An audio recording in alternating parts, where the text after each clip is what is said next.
Hello, sweet friends. It's Mrs. Land here, and I am in my little library with all of my Christmas books. Do you see them back there? So many great stories waiting to be read. And today I've got a great one for you. It's called Silver Packages, and it's an Appalachian Christmas story written by Cynthia Rylant. So let's get started. A train comes through Appalachia every year at Christmas time. And though it doesn't have antlers, nor does the man standing on its rear platform have a long white beard, it may as well be Santa Claus and his sleigh for all the excitement it stirs up. People call it the Christmas train, and it has been coming to them for years. Each new child born in the mountains who learns to walk and talk and wait for the Christmas train. It's everyone's delight. The older people remember its beginning. They tell of a rich man who had come traveling through the hills by car many years back. No one knows why he came up into the hills, but why isn't important. What matters is what happened. The man had an accident. His car just took itself right over the side of a ridge, and the man slumped in that car. He was hurting and scared. Someone came along. Some say it was old Mr. Crookshank, but others say it was Betty Pritt. But who came along isn't important either. Whoever it was pulled that rich man out of his car and took him to a house in the hills where he was nursed and cared for until he could make it out on his own. When he left, the rich man tried to give money to the people who had helped him, but they would not accept it. So that rich man left the mountains feeling he owed a great debt.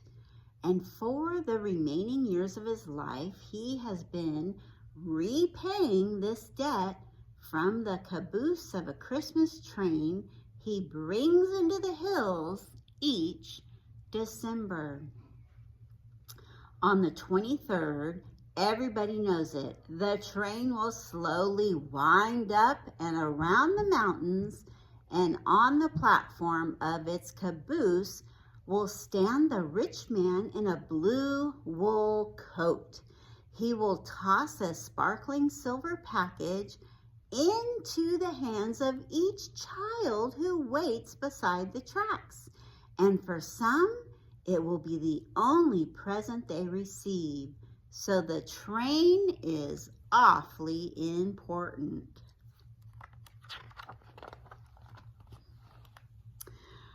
One year, a boy named Frankie stands beside those tracks and waits for the Christmas train. It is very cold and a lot of snow has come down the night before. Frankie's shoes are thin and his feet hurt badly from the cold. But he is determined to wait, even if his feet and all the rest of him become ice. Brr. Now, this particular boy wants a particular present. Not just any present tossed from the back of the train. A particular present. A doctor kit. He's been waiting for it beside the tracks. The train comes through finally. Noisy and steaming and scary. It is so big. But everyone loves to see it, and they cheer and clap, and some of the mothers even weep to see it coming. Frankie stands there at the tracks praying for a doctor kit till he sees the caboose slowly coming up. And when it is just past his nose, he shouts and waves and runs after the train, his icy feet aching. From the rear platform, the rich man in the wool coat sees him.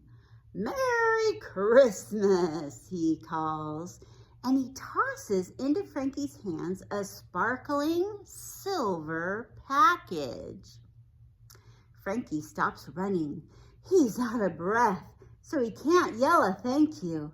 He can only hold tight to his gift and wave to the man and the train disappearing into the mountains.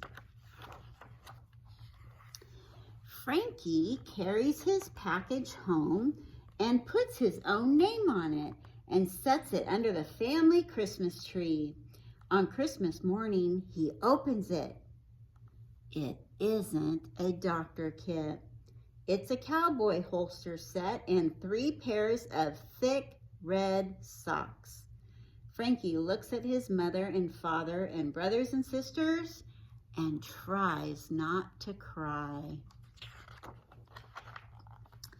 He wears the socks all winter and plays with the cowboy set all year, but he dreams of a doctor kit. The next Christmas, Frankie waits again in the cold for the Christmas train. The socks still fit him, so his feet are warm, but his fingers are cold and hurting. He waits at the tracks and prays for a doctor kit. The train comes and the rich man tosses the silver package. And on Christmas morning, Frankie opens it.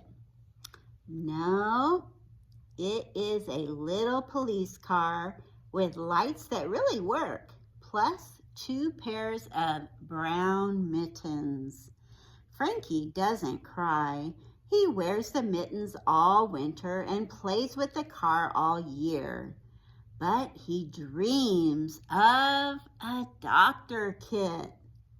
Frankie waits 3 more years for a doctor kit. It never comes. He gets trucks and balls and games. He gets mittens and socks and hats and scarves. But the doctor kit never comes. When Frankie grows up, he moves away out of the hills. He lives in different places and meets different kinds of people, and he himself changes a little into a different kind of person. But deep in him, never changing, are his memories. And what he remembers most about being a boy in the hills is that just when it seemed his feet would freeze like the snow, a man on a train had brought socks. Just when it seemed his fingers were hardening to ice, the man had brought mittens. Just when the cold wind was cutting sharp as a blade into his throat, the man had brought a scarf. And just when Frankie's ears were numb with red cold, the man had brought a hat. And Frankie remembers something about owing a debt. So, a grown man who has been gone a long time moves back into those same mountains to live. His brothers and sisters are still there, waiting for him. He returns to the hills where he has grown up. And that winter, near Christmas, he stands at the tracks, watching the children wait for the train. And it comes, as always.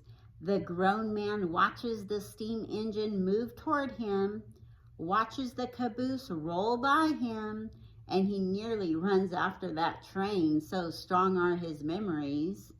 this grown man nearly runs after a silver package. But instead, he watches a little girl chase that caboose, watches a man in a wool coat toss her a sparkling silver package, watches the gift land near the little girl's feet, watches her running so fast that she trips on the silver package, watches her fall hard to the ground. The grown man does run now, but not for a train, not for a rich man in a wool coat. He ran for this little girl. He picks her up. He wipes away her tears with his scarf from around his neck. He smiles at her. "It's okay, little one," he says easily. The train is disappearing into the trees. He had meant to wave to the rich man, but there wasn't time. He picks up the silver package and puts it into the little girl's arms. "You'll be all right," he tells her. "I'll make sure." He pulls open his kit to look for a Band-Aid. "My name's Frank," he smiles. "I'm a doctor." And that is the end, boys and girls. That is a really special story about kindness and compassion. And do you remember back in the beginning of the story when the man was in the accident and all those people helped him and they wouldn't let him pay them, and he said, "I owe a debt." And that is how this boy felt. He had been given all of those toys and mittens and socks and hats to keep him warm. He felt like he owed a debt. It's called paying it forward. And so he became a doctor. That's why he wanted that doctor kit. And he helped the little girl who was hurt. What a beautiful story at Christmas time. Bye-bye.